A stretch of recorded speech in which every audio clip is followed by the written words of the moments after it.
Cette étude s'inscrit dans un appel à manifestation d'intérêt lancé par l'USH et qui concerne plus particulièrement les bailleurs sociaux présents sur des territoires dits détendus, c'est-à-dire en décroissance démographique et économique. France Loire a adhéré à ce projet et travaillé avec l'OPAC de l'Indre et l'USH Centre sur une problématique jusque-là peu abordée dans les territoires, c'est-à-dire celle de la déqualification de l'habitat dans des zones où on a arrêté de construire.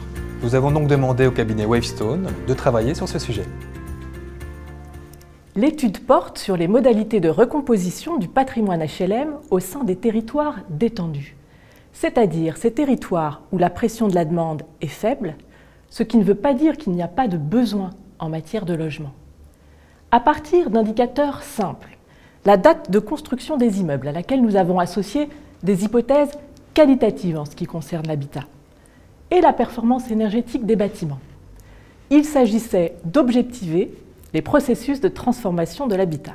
Nous avons choisi 4 territoires pour comparer ces processus. Un département tendu de référence, la Loire-Atlantique, et 4 départements de la région Centre-Val de Loire au profil varié. 2 départements détendus, le Cher et l'Indre, 2 départements au marché immobilier équilibré, l'Indre-et-Loire et le Loiret.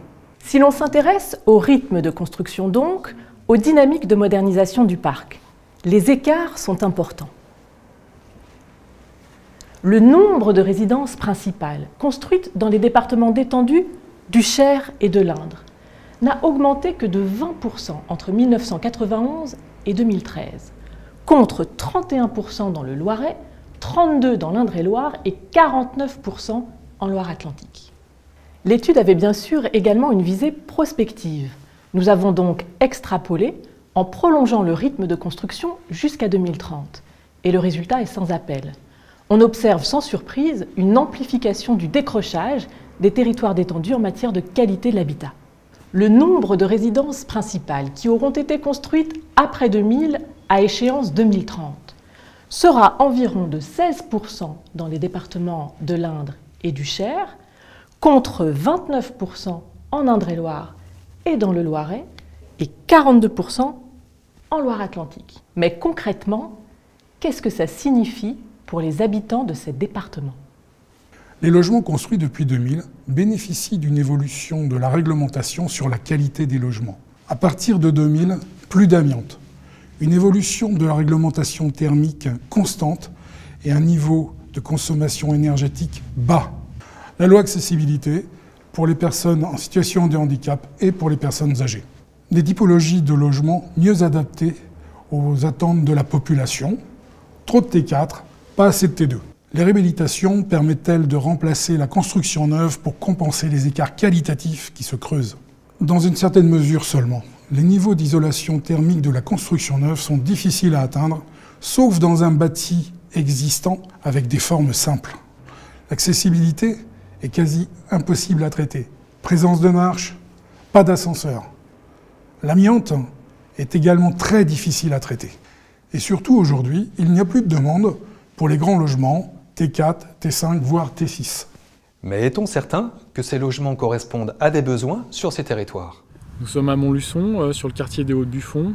Il s'agit d'un programme locatif qui a été mis en service en 2013-2014 et qui comprend pour notre société 62 logements individuels et nos collègues de Montluçon Habitat ont construit durant la même période 50 logements. Lors de la mise en service et de la commercialisation, nous avons été surpris du nombre de demandes que l'on a pu recevoir, puisqu'il y avait eu à peu près 300 demandes. Donc il s'agit d'un produit individuel locatif, assez peu présent sur le secteur de Montluçon, qui génère une demande importante dans le cadre d'un parcours résidentiel des locataires. Et ces logements correspondent parfaitement aux normes actuelles, tant sur le plan d'accessibilité que sur le plan énergétique, avec un label DBC. Mais de nouvelles constructions ne vont-elles pas contribuer à accentuer la vacance dans le parc existant? De toute façon, ces immeubles vacants sont voués à disparaître car les habitants ne veulent plus sur ces territoires des bars et des tours des années 60 et 70.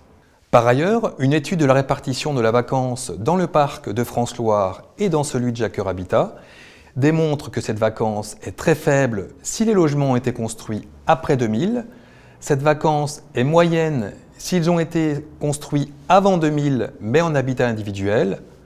Par contre, cette vacance est très importante s'il s'agit d'immeubles collectifs et anciens. Arrêter la construction neuve dans les territoires ruraux, cela signifie assigner à résidence une population dans des logements devenus inadaptés. Alors quelles sont les solutions?